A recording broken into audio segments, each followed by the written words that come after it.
Hey everybody. Hey everybody. It's me, April. It's me, Marquita. I'm here with my April No, banana. don't. It's me, April, and I'm here with my Marquita banana. You probably are wondering why my voice is so monotone and lacks enthusiasm. However, it's actually because I didn't feel like recording a video today.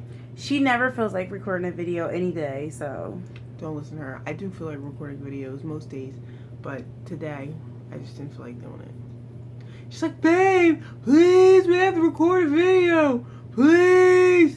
Oh my God, okay. And this is why I'll never marry her. You heard it, YouTubers. We're not getting married, so therefore I'm free on the market. So ladies, if you want to die tonight, listen, you said it. I didn't. You said it.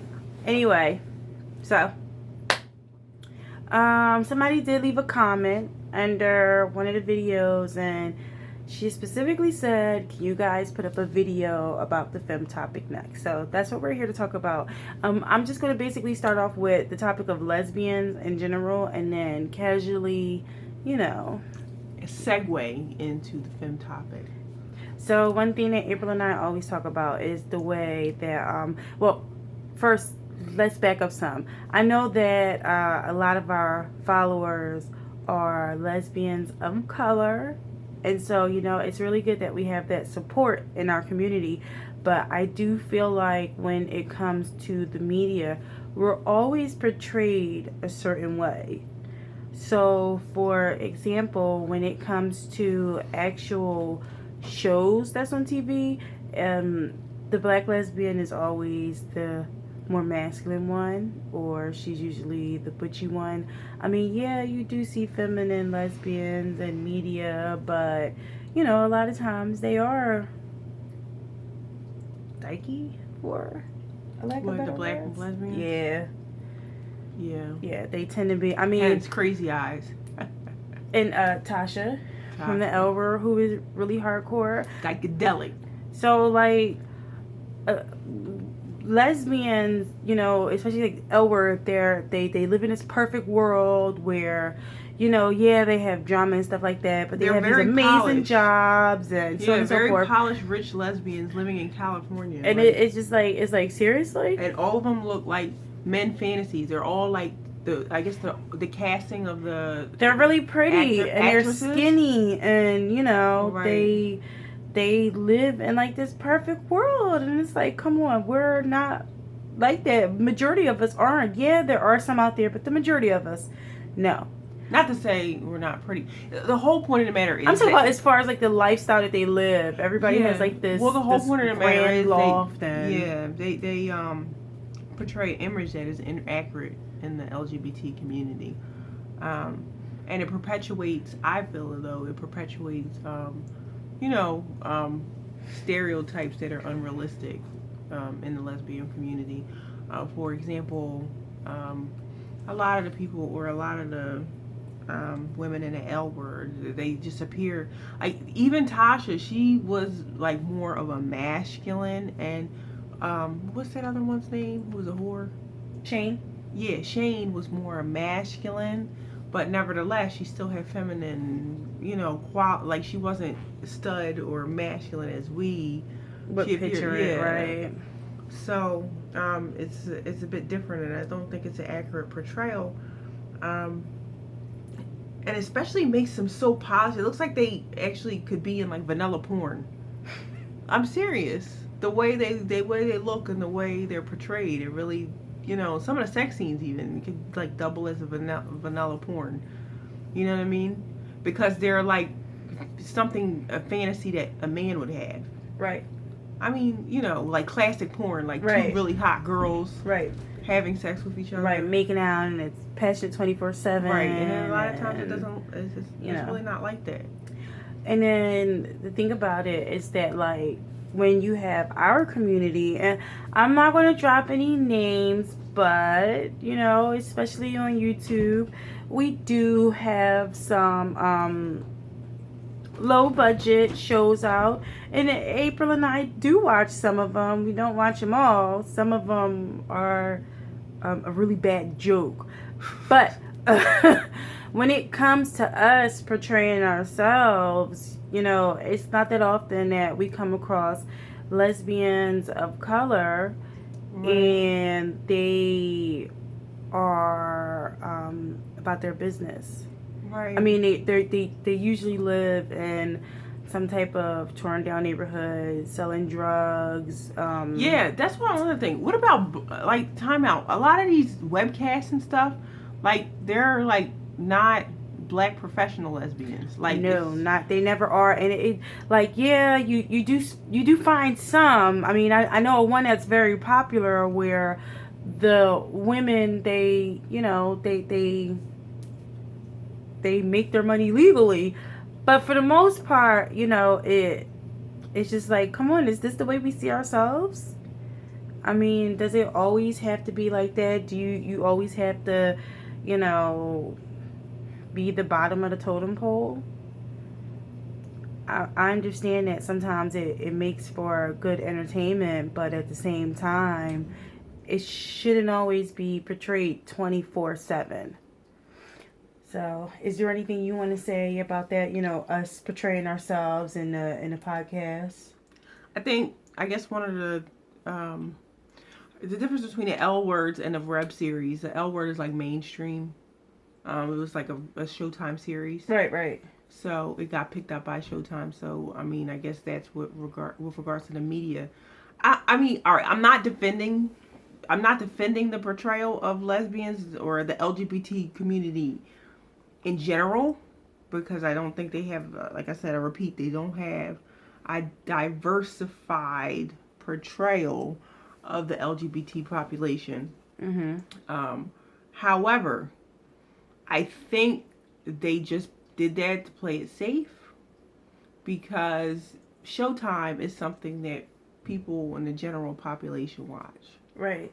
versus something like some of those web series we've watched are specifically geared Towards those communities, those right. specific communities Right. that people can relate to it. So right. So what happens is, and what I think happens is that when people make these web series, like you said, they're targeting a certain audience. So if they made something that wasn't like that, the audience could not relate to it as well. But Does that's that the make any problem. sense? Like, but the problem is that I personally feel like, yeah, all of the audience would not always be able to relate, but um, I know a lot of successful lesbians of color, that hold prominent positions in their communities. They're out there, they exist. Why can't we portray them? Why can't they be seen? Why can't they be heard? I get that, everybody's not an actor. I get that everybody's not a producer. Everybody's not a cameraman. But the fact of the matter is that these people exist. You shouldn't just always portray, this certain type of demographic because it's way more out there. They're doing the same exact thing that the L word does, but only on a different scale. It's the same exact thing. Hmm. Everybody doesn't sell drugs. Everybody doesn't, go to the club every single freaking Thursday, Friday, and Saturday. Everybody don't consider themselves to be a pimp or mess around and jump from woman to woman. Everybody's not like that, but it's the constant theme when it comes to these webcasts. Web series. Whatever Well, they I mean, are. what about that one series that we were watching together? But they had these titles, like each character had a job title, but it really was unrealistic. Like one of them was like a firefighter, Right, the other yeah. one was like a lawyer, Yeah, and it was like it was crazy. It was totally so like the crazy. character. I don't know, like they did. It's like they stuck them with this title, but the actions of the character did not match the title. Number one, the professionalism of the character they portraying did not match the job field that they were in, and it was so bad, so bad. I'm not out here saying that I can do better, but if you're going to portray something, at least well, try and make it as realistic well, as I possible. think the thing is that they put these titles on these characters, but there was no character development surrounding the title. Right. Does that make sense? Right. Because they said, oh, well, this person is a teacher, or this person is a firefighter, or whatever. Okay, they're a firefighter, but there was no development around it. So No, the it's whole just point of like, the matter what is, the whole point of the What? matter is, there's no development around it. So like, they could have totally pulled that title off and said, "Oh, you're a drug dealer," and if the person would have been the same, right? It would have been the same exact thing, right? It would have It's been just the like same. this blank canvas that they Right, say, they just said, "Oh, well, I want to portray a professional black woman, so let me make her a firefighter. firefighter," Let and me it's make like, her a police seriously? officer. Right, exactly. And like I said, there was no character development around it, so it was a waste of time just putting the label on it. Right. Because it was like, you know. I don't want to get sucked into that character or to those characters. So the fact of the matter is that, you know, I said that I wanted to discuss a femme topic, and another thing that I started noticing, and I discussed this with April as well, I started noticing that with these web series, the feminine women are always put into a certain box. You know, they're either really sneaky or really trifling, or they're always either needy, or they're always there to, how can I put it, like, take care of somebody else's BS. Like, they just put up with, you know, the way they're being treated, or, you know, make some type of excuse for what they're going through, what their girlfriend is putting them through, or ex-girlfriend, or whatever. And, you know, my whole thing is, where are the characters that are feminine, that know what they want, and that, you know, that they go after it? You know, whether it's a personal relationship, whether it's career-wise, or what have you. You know, a lot of these feminine characters on one of the webisodes, one of the women, at one point in time, she didn't even know if she was a lesbian or not. And it's like, you've been with your girl for all these years, you get married, and then you decide to question your sexuality, and then, you know, you leave her, and it's just like, seriously? Wait, what series was that? Oh, really? Yeah, you don't remember? I don't remember that. Yeah. Wait, really? Wait, the one, we'll discuss it. Yeah. We'll discuss it. Talk about that. Either way, it was, I think it was. Really? Yeah, we'll go back after we wrap this up. We'll go back and I'll show you. Oh, with that one. Yeah. Oh, really? Okay. Yeah. All right. I remember. So it's just like, you know, the feminine women are always put into this shitty role. And it's like, seriously? You know, one girl, her girlfriend was an alcoholic. And, you know, she took that on, and then next thing you know, her, like, a couple seasons later, her mom has all of these health issues, and, you know, now it's time to move the mom in, and the mom and the girlfriend are bickering, and this, that, and the third. I'm sorry, but I would never in a million years move my mother in with me and April. Call it what you want. You can say I'm being selfish, this, that, and the third, and so on and so forth. But the fact of the matter is that you do not move somebody into your home when you know that they are not 100% okay with your sexuality. You will not disrespect me because I am a human above being your daughter. I will not take disrespect from anybody else, and I will not allow you to disrespect my fiance as well. And that's just what it all boils down to. You want to come spend some time with me, whatever. You need a couple extra dollars, whatever. You need some help getting out of a bind, whatever. You're my mother. But at the end of the day, if you do not respect me, my lifestyle, or my fiance, you cannot come and live with me. And I'm just like, why is it that, you know, this girl is being shoved into this cycle and role? It keeps happening. It's like, oh, well, I have to help this person. Oh, I have to help that person. Yeah, you can help somebody, but do you really, like, would you put that type of strain on your relationship in real life? Yeah, but I think it's the same thing that's portrayed in a lot of regular straight series when it's just the feminine nature. They do. It's like, I don't know. We got to break away from that, though. I know. But I'm saying it's the whole thing. Like women should just always be there to pick up somebody else's pieces. Well, I'm saying a lot of people say that in the straight community, there's just definitely like misogyny and right. Women are the lesser, women are the weaker, and people say in the straight community it's evident, but even in the gay community it's still evident too. Right, it's there too. The more feminine person is usually always portrayed as the weaker one, the one that needs to be taken care of. Right.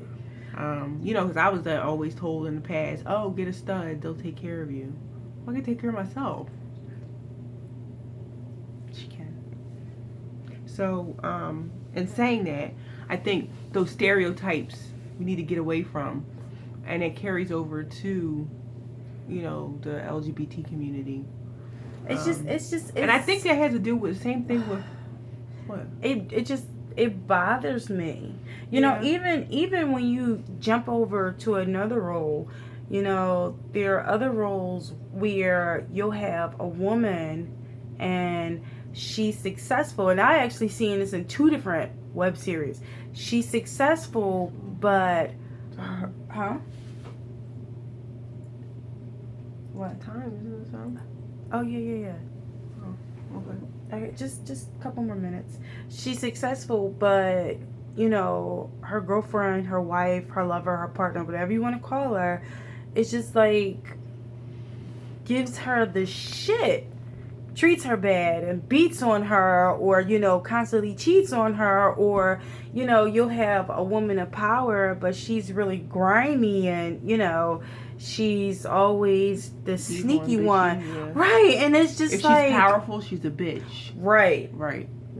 And if she's good, she's good. Bruce, everybody steps on her. Come on. But it's the same thing that's perpetuated. I mean, it's the same thing that's like represented in the straight community. And I think the thing that perpetuates these crazy notions and stereotypes and everything are labels, because we're so pressed, even in the LGBT community, even though we don't like, it's not the same as somebody being a man or a woman or masculine and feminine. We put on who's more masculine, who's more feminine. Well, because you are masculine and you have to act like this. Right, and because you're feminine, you have to act like this. So we kind of perpetuate that in our community because we need these labels in order for us to have. But the thing about it is that I wish more people would see it. I wish more people would see the bigger picture, and I wish more people would actually understand that it's more out there to us and what we can offer, or how we are, not just as a community but as individuals as well. And it's more than just these labels. So, but YouTubers, we're going to wrap it up now because it's been subscribe. It's been a lot of time we spent talking ranting about the same topic. So leave us comments, let us know what you think. If you agree, if you disagree, it's completely fine. We're not opposed to it whatsoever. Everybody is not put on this earth to feel the same exact way. Right, let us know what you think. If there's anything you want to hear about, anything you want to talk about. And I think it'd be awesome if we had like a Q&A session. I mean, we tried it once, but that was like 900 followers ago. So like, comment, subscribe, and share. And you guys can always follow us on other branches of social media, Instagram. Oh yeah, I'm so lousy with Instagram. April's so with Instagram. You can look her up, Lorpeliosin. I never get on it. I'm always on Facebook. I'm never on Instagram. Right. You guys can look me up, Mixed Butterfly. She's on everything. Everything. I even have a Twitter. I don't get on Twitter as much though, but I do have one. She's technologically savvy, and I don't have a Pinterest.